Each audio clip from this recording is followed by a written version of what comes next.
નમસ્કાર વિદ્યાર્થી મિત્રો, 11 સાયન્સ ભૌતિક વિજ્ઞાન લેક્ચર નંબર 3 માં આપનું હાર્દિક સ્વાગત છે।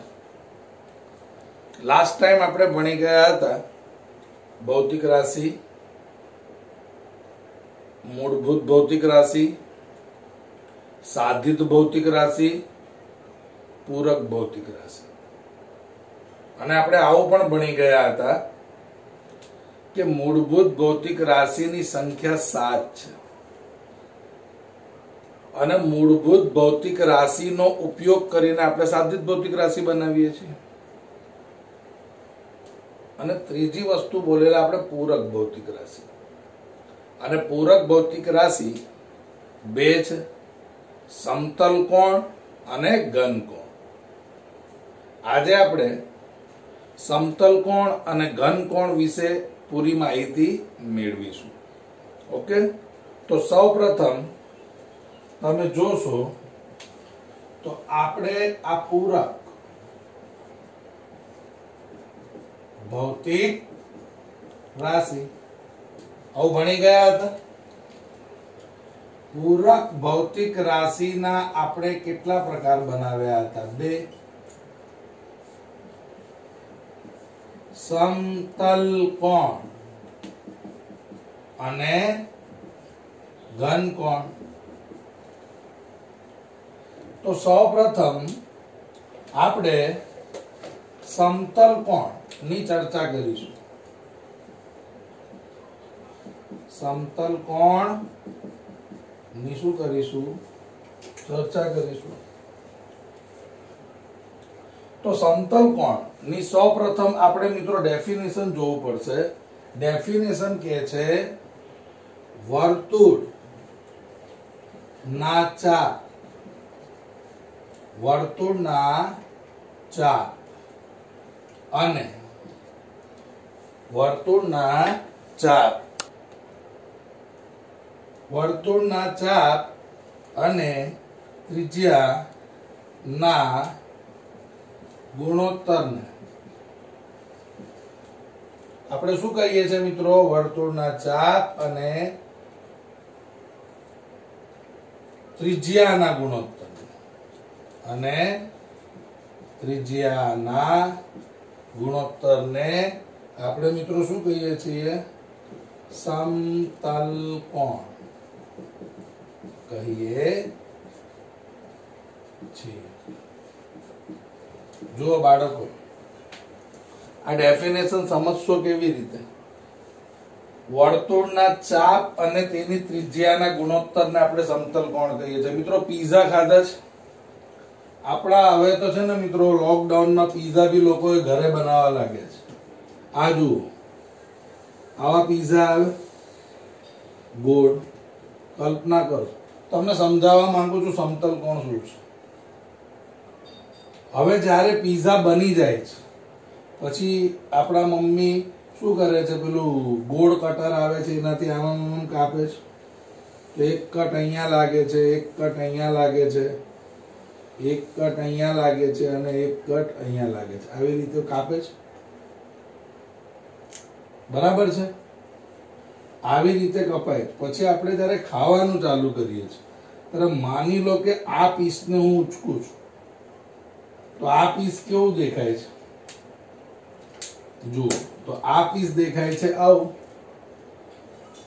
આ માની લો કે આ પીસને મેં ઉચકી લીધું, તો આ પીસ મને કેવું દેખાય છે? આવું દેખાય છે। જુઓ, તો આ શું છે? આ વર્તુળ, વર્તુળના ચાપ। તો આ જે પોર્શન છે આ વર્તુળનો જ ભાગ છે, તો આને કહેવાય છે વર્તુળના ચાપ। બરાબર છે? હવે આને જો હું સેન્ટર લઉં તો આ બધી શું થાય? ત્રિજ્યા થાય। તો આ પણ શું થાય? ત્રિજ્યા થાય। વર્તુળના ચાપ અને ત્રિજ્યાના ગુણોત્તરને સમતલ કોણ કહેવાય। એટલે જુઓ, આપણી ડેફિનેશન શું બોલે છે? સમતલ કોણ એટલે શું? તો વર્તુળ ના ચાપ અને તેની ત્રિજ્યા. ગુણોત્તરનો મતલબ ને સમતલ કોણ કહેવાય. વર્તુળના ચાપ અને તેની ત્રિજ્યાના ગુણોત્તરને સમતલ કોણ કહેવાય. આ એનું સૂત્ર છે. બરાબર છે. સમતલ કોણને કોના વડે દર્શાવાય? જુઓ તો તમે જોશો, સમતલ કોણને થીટા વડે દર્શાવાય છે. કોના વડે દર્શાવે છે? થીટા વડે. અહીંયા આપણે નામ આપીએ છીએ એ બી. તો અહીંયા વર્તુળ ની ચાપ કોણ છે? એ બી છે. ઓ કેન્દ્ર છે. તો અહીંયા ઓ એ બરાબર ઓ બી બરાબર આર એ કોણ છે? વર્તુળની ત્રિજ્યા છે. હે ને મિત્રો? તો સમતલ કોણ એટલે શું? સમતલ કોણની જગ્યા પર હું થીટા લખું. વર્તુળનો ચાપ, વર્તુળના ચાપ ની જગ્યા પર ચાપ એ બી લખું. ચાપ એ બી અને ત્રિજ્યાની જગ્યા પર આર લખું. તો આ સમતલ કોણનું સૂત્ર છે મિત્રો. સમતલ કોણનું સૂત્ર શું છે? સમતલ કોણ નું શું છે?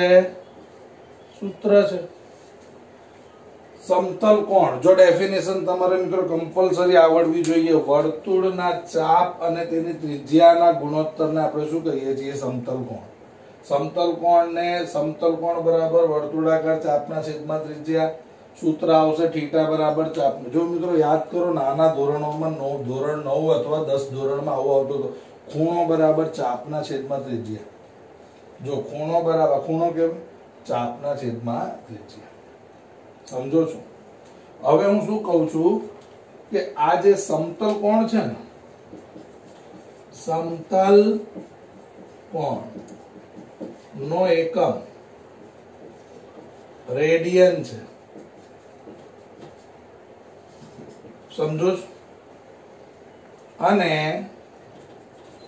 રેડિયન ની સંજ્ઞા RAD છે. યાદ કરો, જેમ કિલોગ્રામ ની કેજી છે, મીટર ની સ્મોલ એમ છે, એવી રીતે રેડિયન ની કેટલી છે? RAD. સમજો છો? તો આ એની સંજ્ઞા છે. ઓકે. હવે આપણે એક રેડિયન ની ડેફિનેશન તરફ જઈએ છીએ. થોડું સમજજો મિત્રો. ત્રિજ્યા જેટલી લંબાઈના પરિઘ પરના, ત્રિજ્યા જેટલી લંબાઈના, જુઓ કેન્દ્રથી આ બધી ત્રિજ્યા જેટલી લંબાઈ છે, કેન્દ્રથી આ પણ ત્રિજ્યા કહેવાય. તો ત્રિજ્યા જેટલી લંબાઈના પરિઘ પરના ચાપે, આ પરિઘ પરનું ચાપ છે વર્તુળનું, ત્રિજ્યા જેટલી લંબાઈના. તો જો ત્રિજ્યા જેટલી લંબાઈનો હવે કલર બદલું છું. જુઓ, ત્રિજ્યા જેટલી, આ ત્રિજ્યા જેટલી લંબાઈના અને પરિઘ પરની ચાપ, ચાપ એટલે આ કેન્દ્ર સાથે આંતરેલા સમતલ કોણને, કેન્દ્ર સાથે, આ કેન્દ્ર છે તો આ કેન્દ્ર સાથે આંતરેલ કોણ દેખાય છે. આ કોણ ને આપણે શું કહીએ છીએ? 1 રેડિયન. બરાબર છે. તો અહીંયા આપણે થીટા બરાબર કેટલું લઈશું? તો અહીંયા આપણે લઈશું થીટા બરાબર 1 રેડિયન. સમજો છો? સમજો ફરીથી. ત્રિજ્યા જેટલી લંબાઈના પરિઘ, ત્રિજ્યા જેટલી લંબાઈના પરિઘ પરના ચાપે કેન્દ્ર સાથે આંતરેલા સમતલ કોણ કેન્દ્ર સાથે આંતરેલા સમતલ કોણ આપણે શું કહીએ છીએ? એક સમતલ કોણ કેમ કહેવામાં? મિત્રો આ બોર્ડ એક જ સમતલમાં છે, તો અહીંયા જે સમતલે ખૂણો બનાવ્યો ને, જુઓ સમતલનો મતલબ જુઓ, આ એક લાઈન છે, આ એક લાઈન છે, તો અહીંયા થીટા. હવે માની લો કે આ તમારું y અક્ષ છે, આ છે તમારું x અક્ષ, આને એક સમતલ કહેવાય. આ સમતલ શું કહેવાય? XY સમતલ. હવે આની અંદર માની લો કે આ એક ફોટો આ દિવાલ છે, આમાં મેં ફોટો ફ્રેમ ટીંગાડી દીધી છે, તો આ સમતલ કહેવાય. આ ફોટો ફ્રેમ કયા સમતલમાં છે? XY સમતલમાં છે, બરાબર છે. તો એવી જ રીતે આ પણ એક સમતલમાં છે, વર્તુળ. તો ત્રિજ્યા જેટલી લંબાઈના અને પરિઘ પરના ચાપે, આ પરિઘ પરના, આ પરિઘ એટલે આખું પરિઘ પરની ચાપે કેન્દ્ર સાથે આંતરેલા સમતલ કોણને 1 રેડિયન કહેવાય. અને મહત્તમ સમતલ કોણ કેટલું કહેવાય? 2π રેડિયન. આ સમજજો, મહત્તમ સમતલ કોણનો મતલબ શું થાય મિત્રો? આ જુઓ, આ જુઓ. કોઈ મને કે આ બિંદુથી લઈને તમને કોઈ કે અહીંયા ખૂણો કેટલો બને, તો હું એવું કહી શકું કે આ બિંદુથી લઈને આ બિંદુ વચ્ચે ખૂણો જો અહીંયા લંબ દોરું તો આ 90 નો બને, આ બી 90 નો બને, તો ટોટલ 180 નો બને. આ બિંદુથી લઈને આ બિંદુ વચ્ચે બનતો ખૂણો કેટલો જોઈ લો, 180 ડિગ્રી નો બને કે નહીં? એવી રીતે તમને મહત્તમ સમતલ કોણનો મતલબ શું સવાલ પૂછું છું? આ બિંદુથી લઈને આ જ બિંદુ પર બનતો ખૂણો, એનો મતલબ અહીંયાથી લઈને અહીંયા કેટલાનો બને? તો ભાઈ 360 ડિગ્રીનો બને. કેવી રીતે? તો જો સિમ્પલ ભાષામાં સમજાવું છું. અહીંયાથી અહીંયા 90, અહીંયાથી અહીંયા 90, અહીંયાથી અહીંયા 90 અને અહીંયાથી અહીંયા 90, તો કેટલું બન્યું? 360 ડિગ્રી. પાઈ એટલે 180 કહેવાય મિત્રો, એટલે અહીંયા 2π કહેવાય. રેડિયન 360 ડિગ્રી કહેવાય, ડિગ્રી, અને 2π રેડિયન. રેડિયન એકમ છે અને 360 ડિગ્રી માં ડિગ્રી પણ એકમ છે, સમજો છો? એટલે 360 એટલે પાઈ એટલે 180 ડિગ્રી, એટલે 180 ડિગ્રી એટલે 180 દુ 360. તો ડિગ્રીને રેડિયનમાં ફેરવવું હોય તો 2π આ જુઓ 360 ડિગ્રી એટલે શું કહેવાય? 2π રેડિયન છે. તો મહત્તમ સમતલ કોણ 2π રેડિયન છે, અને 2π રેડિયન થીટા બરાબર 1 રેડિયન. અને આખા વર્તુળ માટે કેટલું આવશે? 2π રેડિયન. કોઈ તમને પૂછે, સિમ્પલ એક ગુણનો સવાલ છે કે મહત્તમમાં મહત્તમ સમતલ કોણ કેટલો હોઈ શકે, તો કોઈ દિવસ વર્તુળ 360 ડિગ્રીથી મોટો હોઈ શકે છે? 0 ડિગ્રી, 90 ડિગ્રી, આમ કરતા કરતા કરતા ક્યાં સુધી તમે એંગલ લઈ જઈ શકો છો? તો આપણે કહીએ 360 ડિગ્રી. 360 ડિગ્રીનો મતલબ અહીંયાથી શરૂ કરીને અહીંયા વળી પાછા આવી ગયા, 360 કહેવાય. હવે 360 કરતા વધારે મોટો ખૂણો તો તમે લઈ જ નથી શકતા, એટલે અહીંયા શું કહેવાશે? મહત્તમ સમતલ કોણ 2π રેડિયન મળે છે. ઓકે, તો આ છે તમારું સમતલ કોણ. આ સમતલ કોણ એક વન ટાઈપ ઓફ થિયરી છે, 2 ગુણની. જો આ થિયરી સ્વરૂપે નથી આવતી તો આની અંદર આ બધા ભાગ મહત્વના છે, બરાબર છે? એટલે બધા વિદ્યાર્થી મિત્રો ખાસ આનું શું કરવું છે? ધ્યાન રાખો. ઓકે, હવે આપણે જઈશું ઘન કોણ પર. હવે પૂરક ભૌતિક રાશિના બીજા પ્રકાર ઘન કોણ. ઘન કોણની ડેફિનેશન છે ગોળાના પૃષ્ઠ પરના ક્ષેત્રફળ ડેલ્ટા એ અને ગોળાના કેન્દ્ર સાથે આંતરેલા કોણને ઘન કોણ કહે છે. ગોળાના પૃષ્ઠ પરનું ક્ષેત્રફળ. હવે મિત્રો અહીંયા જ વિદ્યાર્થી મિત્રોને સમજણ પડતી નથી કે ગોળાના પૃષ્ઠ કોને કહેવામાં આવે છે. તમે મિત્રો કલ્પના કરો તરબૂચની, ગોળ તરબૂચ, આ છે આપણો તરબૂચ.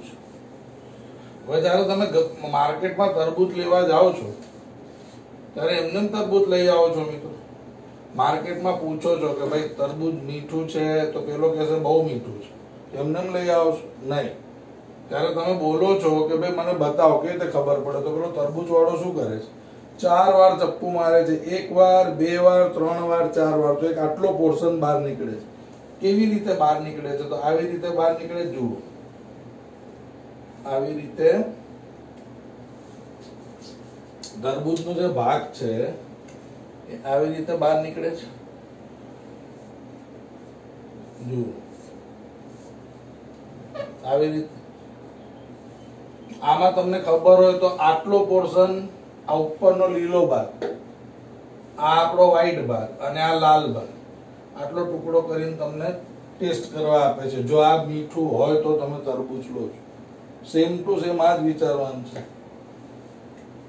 આ આખું ગોળો છે ને મિત્રો, આ તરબૂચને આપણે શું કહીએ છીએ? ગોળો. અને જે ચપ્પુથી આ પોર્શન ને બહાર કાઢીએ છીએ ને મિત્રો, જો અહીંયા આ પોર્શન ને બહાર કાઢેલો છે, એ પોર્શન ને આપણે કહીએ છીએ પૃષ્ઠ. તો ગોળાના પૃષ્ઠ પરનું ક્ષેત્રફળ એટલે આ પોર્શન છે. ગોળો તો આવડો મોટો છે, પણ ગોળા પરનું પૃષ્ઠ, એ પૃષ્ઠને આપણે કહીએ છીએ ડેલ્ટા એ.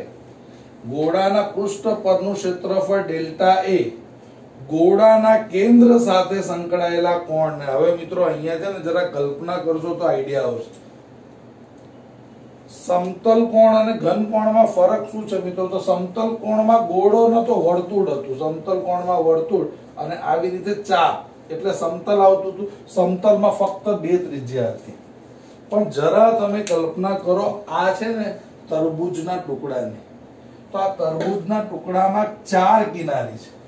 1, 2, 3 અને 4. તો જે ગોળાનો પૃષ્ઠ આવે ને મિત્રો, આ ગોળાના પૃષ્ઠે ગોળાના કેન્દ્ર સાથે આંતરેલ કોણ, જે એંગલ બનાવે છે, જેમાં 4 કિનારી આવે છે. કલ્પના કરો, જુઓ, 1, 2, 3 ને ચોથું પાછળ, આનું જે ખૂણો બનશે તે, એનો જે એંગલ બને છે, એ એંગલને આપણે મિત્રો શું કહીએ છીએ? ઘનકોણ. ડેફિનેશન યાદ રહેવી જોઈએ. ગોળાના પૃષ્ઠ પરના ક્ષેત્રફળ ડેલ્ટા એ ગોળાના કેન્દ્ર સાથે આંતરેલ કોણને ઘનકોણ કહેવામાં આવે છે. ઘનકોણને મિત્રો આપણે ઓમેગા વડે દર્શાવીએ છીએ. ઘનકોણને આપણે કોના વડે દર્શાવીએ છીએ? Omega, ohm. ઘનકોણને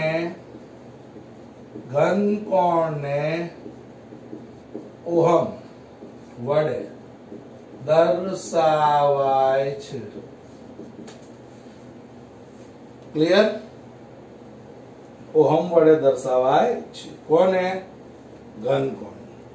ઘનકોણનું સૂત્ર કેવી રીતે લખીશું?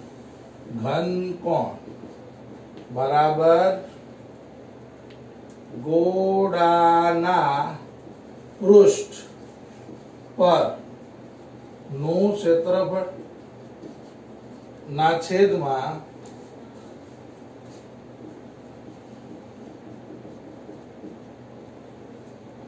ત્રિજ્યાનો વર્ગ.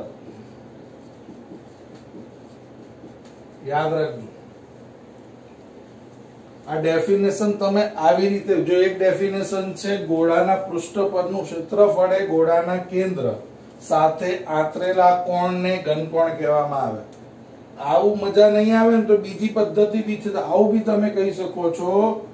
ગોળાના પૃષ્ઠ પરનું ક્ષેત્રફળ અને તેની ત્રિજ્યા ના વર્ગ ના ગુણોત્તરને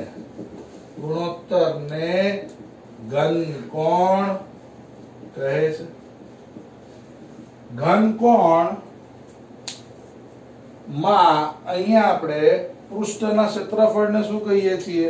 જુઓ, ઘનકોણ ને આપણે કોના વડે? ઓમેગા. પછી પૃષ્ઠ નું ક્ષેત્રફળ શું આવશે? પૃષ્ઠ નું શું ક્ષેત્રફળ, એને આપણે લીધું છે ડેલ્ટા એ અને ત્રિજ્યાને આપણે શું લીધી છે? આ. તો આ સૂત્ર કેવી રીતે લખશું મિત્રો? આ સૂત્ર આપણે લખશું ઘનકોણ એટલે ઓમેગા ગોળાના પૃષ્ઠ પરનું ક્ષેત્રફળ એટલે ડેલ્ટા એ અને ત્રિજ્યાનો વર્ગ એટલે શું આવશે r. ખ્યાલ આવે છે? આ સૂત્રને યાદ રાખવાનું મિત્રો. ઓકે, આનો એકમ શું આવે? જેમ સમતલ કોણનો એકમ શું હતો? રેડિયન. કોઈ બી એંગલ ને કમ્પલસરી રેડિયન માં કન્વર્ટ કરવું પડે. ઓકે, તો આ આપણું સૂત્ર છે ઘન કોણ. હવે આની કેટલીક બાબતો વિશે આપણે શું કરીએ છીએ? ચર્ચા કરીએ. મિત્રો, ઘન કોણ નો એકમ સ્ટી રેડિયન છે. ઓકે, સમતલ કોણ નો એકમ રેડિયન, ઘન કોણ નો એકમ સ્ટી રેડિયન. સમતલ કોણની સંજ્ઞા RAD, ઘન કોણની સંજ્ઞા SR. બરાબર. મહત્તમ સમતલ કોણ હતું 2π રેડિયન. યાદ રાખજો, એક ગુણનો સવાલ. અને મહત્તમ ઘન કોણ છે 4π સ્ટી રેડિયન. એક ગુણનો સવાલ છે, મહત્વનો છે. ફરીથી બોલું છું, સમતલ કોણનો એકમ રેડિયન છે, તેની સંજ્ઞા RAD છે. મહત્તમ સમતલ કોણ 2π રેડિયન. એવી જ રીતે ઘન કોણનો એકમ સ્ટી રેડિયન છે, ઘન કોણની સંજ્ઞા SR છે અને મહત્તમ ઘન કોણ 4π સ્ટી રેડિયન મળશે. સ્ટી રેડિયન. ઓકે, આનું બહુ જરૂર પડશે મિત્રો આવનારા સમયની અંદર. આ બધી નાની નાની બાબતો છે. હવે છે ને મિત્રો, હું ધીરે ધીરે આ ચેપ્ટરને આગળ તો વધારી જ રહ્યો છું, પણ આની પાછળ છે ને મિત્રો કેટલાક પારિમાણિક સૂત્રો આપેલા છે. તો આ ચેપ્ટરની સાથે સાથે હું દરરોજ તમને 5 પારિમાણિક સૂત્ર સમજાવીશ અને એ તમારે ઘરે તૈયાર કરવાનું છે. કેમ કે આખા ધોરણ 11 માં ડગલે ને પગલે પારિમાણિક સૂત્ર આવશે. આજે એકદમ બેઝિક પારિમાણિક સૂત્રની સમજણ આપીશ, તમને મજા આવશે અને યાદ રાખવાનો પ્રયત્ન કરજો મિત્રો. ઓકે, તો આપણે મિત્રો તમને પારિમાણિક સૂત્રો કેટલાક યાદ રાખો એવી રીતે તમને હું અહીંયા સમજાવું છું. રોજ જેટલા પણ વિડીયો આવશે બધા વિડીયોમાં 5, 7 પારિમાણિક સૂત્રો હું તમને સમજાવતો જઈશ. એ પારિમાણિક સૂત્ર તમને નામની સાથે આવડવા જોઈએ. આજે હું તમને એકદમ બેઝિક બાબત શીખવાડું છું. આપણે મૂળભૂત ભૌતિક રાશિ 3 છે. જોવા જાઓ તો મૂળભૂત ભૌતિક રાશિની સંખ્યા 7 છે, પણ એ 7 મૂળભૂત ભૌતિક રાશિમાંથી પહેલી 3 મૂળભૂત ભૌતિક રાશિને જો હું લઈ લઉં, એ ભૌતિક રાશિનું નામ છે દળ. દળ દળ ને ઇંગ્લિશમાં કહેવાય છે માસ. બીજી છે લંબાઈ, જેને આપણે કહીએ છીએ લેન્થ, અને ત્રીજું છે સમય. સમયને આપણે કહીએ છીએ ટાઈમ. બાળકો, આના પરથી જ પારિમાણિક સૂત્ર બને. બરાબર છે? દળ છે ને દળ, તો દળ માટે આપણે લઈએ છીએ કેપિટલ N, લંબાઈ માટે લઈએ છીએ કેપિટલ L, સમય માટે લઈએ છીએ કેપિટલ T. પારિમાણિક સૂત્ર માં સ્મોલ m, સ્મોલ l કે સ્મોલ t નહીં આવશે, કેપિટલ જ. હવે તમે કહેશો સર શું છે આ બધું? શું છે પારિમાણિક સૂત્ર? હું તમને એકદમ સિમ્પલ, આ પારિમાણિક સૂત્રની થિયરી બી આવશે મિત્રો. આગળ જઈને આની થિયરી, ત્યારે આપણે થિયરી ભણીશું, પણ ફિલહાલ આપણે પારિમાણિક સૂત્રો યાદ કરતા થઈ જઈએ. એટલે જ્યારે આ ચેપ્ટર પૂરું થાય ને એટલે આપણે બહુ એવું ફીલ કરીએ કે અમને બહુ બધું આવડે છે. કેમ કે પારિમાણિક સૂત્ર એકવાર એક સાથે તૈયાર કરવા જશો ને મિત્રો તો નહીં થાય. દાખલા તરીકે જુઓ, કોઈ તમને પૂછે કે દળનું પારિમાણિક સૂત્ર શું, તો દળનું પારિમાણિક સૂત્ર આવશે, કઈ નહીં હોય ને માથા પર તો એક ઘાત કહેવાય. m1 લંબાઈનું, l1 સમયનું, t1. જોઈ લો, દળનું પારિમાણિક સૂત્ર m1, લંબાઈનું પારિમાણિક સૂત્ર L1, સમયનું પારિમાણિક સૂત્ર T1. હવે માની લો કે મને કોઈ કે ચાલો સર મને બતાવો ક્ષેત્રફળનું પારિમાણિક સૂત્ર શું આવે. ક્ષેત્રફળનું પારિમાણિક સૂત્ર, ક્ષેત્રફળ એટલે શું? ચોરસ હોય તો લંબાઈ ગુણ્યા લંબાઈ, લંબ ચોરસ હોય તો લંબાઈ ગુણ્યા પહોળાઈ, હોય કે નહીં? તો આ બધી સિચ્યુએશનમાં લંબાઈ એટલે L1, પાછું લંબાઈ L1, અહીંયા કેટલા મળશે? L2. લંબાઈ એટલે L1, પહોળાઈ એટલે પહોળાઈ બી તો અંતર જ બતાવે છે, એટલે અહીંયા એનો પારિમાણિક સૂત્ર થાય L2. એટલે કોઈ તમને પૂછે ક્ષેત્રફળ નું પારિમાણિક સૂત્ર શું થાય? ક્ષેત્રફળ જુઓ, પારિમાણિક સૂત્ર કેટલું લાંબુ નામ છે. આવું આપણે ન બોલવું હોય ને મિત્રો તો ક્ષેત્રફળ ની બહાર આવી રીતે કાઉન્સ કરશો ને તો એનું પારિમાણિક સૂત્ર થઈ ગયું. અને એનું પારિમાણિક સૂત્ર શું? આમાં દળ છે ના, તો m0. લંબાઈ કેટલી છે? L0. શું સમય છે? સોરી, લંબાઈ કેટલી? L2. સમય કેટલું? T0. તો ક્ષેત્રફળનું પારિમાણિક સૂત્ર છે m0, L2, T0. અથવા તમે આને ફક્ત L2 વડે પણ દર્શાવી શકો છો. ખ્યાલ આવે છે? જો હજુ વધારે સમજણ પડે એટલે તમને બીજો ઉદાહરણ આપું છું. કદ જુઓ, કદ એટલે શું? લંબાઈ ગુણ્યા પહોળાઈ ગુણ્યા ઊંચાઈ. લંબાઈ માટે લંબાઈ એટલે L1, પહોળાઈ બી અંતર જ માપે એટલે L1, ઊંચાઈ બી અંતર જ માપે એટલે L1. એટલે અહીંયા કેટલું થયું? L3. 3 વાર થયું ને L3. તો અહીંયા આવશે કદ, કાઉન્સનો મતલબ નું પારિમાણિક સૂત્ર, કદનું પારિમાણિક સૂત્ર. કદનું પારિમાણિક સૂત્ર આવશે મિત્રો m0, L3, T0.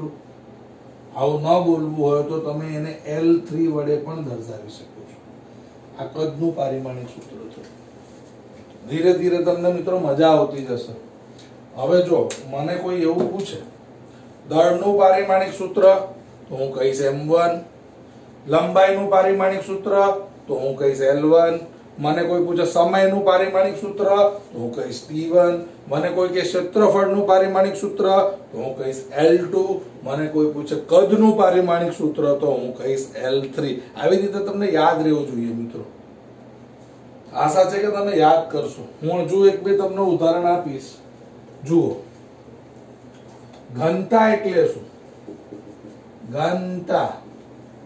ઘનતા એટલે દળના છેદમાં કદ. બાળકો સમજજો,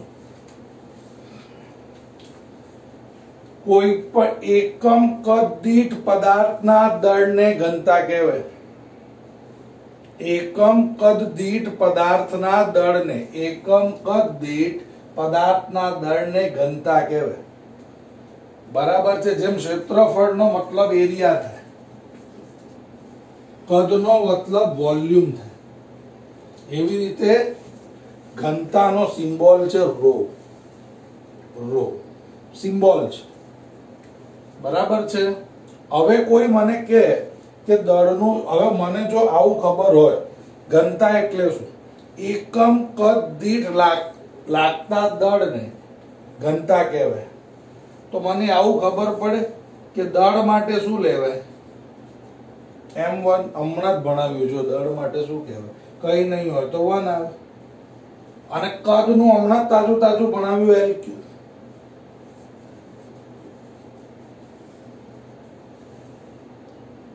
ભેજામાં જાય છે હું શું કહેવા માંગુ છું? દળનું m1 પારિમાણિક સૂત્ર છે અને કદનું L3 પારિમાણિક સૂત્ર છે. તો ઘનતાનું પારિમાણિક સૂત્ર શું થાય મિત્રો? ઘનતાનું પારિમાણિક સૂત્ર માટે આવું બનાવવું પડે. રો નું પારિમાણિક સૂત્ર અહીંયા આવે m1. આ નીચે વાળો પદ ઉપર જશે તો માઇનસ થઈ જશે, એટલે શું થશે? L - 3 T0. કોઈ કે ઘનતાનું પારિમાણિક સૂત્ર શું? તો ઘનતાનું પારિમાણિક સૂત્ર m1l-3t0. કોઈ કે દળનું પારિમાણિક સૂત્ર તો m1 લંબાઈનું પારિમાણિક સૂત્ર, તો l1 સમયનું પારિમાણિક સૂત્ર, તો t1 ક્ષેત્રફળનું પારિમાણિક સૂત્ર, l2 કદનું પારિમાણિક સૂત્ર, l3 ઘનતાનું પારિમાણિક સૂત્ર, m1l-3t0.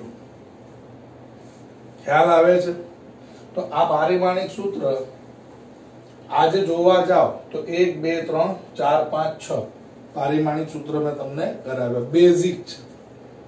આના પરથી આપણે મોટા મોટા પારિમાણિક સૂત્ર તરફ જઈશું અને આ ચેપ્ટરની બીજી ઇન્ટરેસ્ટિંગ થિયરીઓ તરફ જઈશું. હવે હું તમને દ્રષ્ટિ સ્થાન ભેદ અને કોણીય વિભેદન તરફ લઈ જવાનો છું. તમને મિત્રો બહુ મજા આવવાની છે. તમને જાણવા મળશે કે ગ્રહો પૃથ્વીથી કોઈ ગ્રહના અંતર આપણે કેવી રીતે માપી શકીએ, સૂર્યથી કોઈ ગ્રહના અંતર કે આપણે કેવી રીતે માપી શકીએ, જૂની પદ્ધતિ કઈ હતી, નવી પદ્ધતિ કઈ હતી, એનું સમજણ આપણે નેક્સ્ટ વિડીયોમાં મિત્રો મેળવીશું. એટલે આ બધી વસ્તુને મિત્રો સમતલ કોણ, ઘન કોણ અને આ પારિમાણિક સૂત્ર જે મેં ચાલુ કર્યા છે એનું પરફેક્ટ રીડિંગ કરજો, વારંવાર વિડીયો જોજો અને સમજજો. બરાબર છે? તો આપણે મળીશું નેક્સ્ટ લેક્ચરની અંદર, જેની અંદર હું દ્રષ્ટિ સ્થાન ભેદ અને કોણીય વિભેદનની સમજણ આપીશ, અંતરની સમજણ આપીશ, નાનામાં નાના અંતરથી લઈને મોટામાં મોટા અંતર સુધીની તમને હું સમજણ આપીશ. ઓકે મિત્રો, મળીશું નેક્સ્ટ લેક્ચરમાં.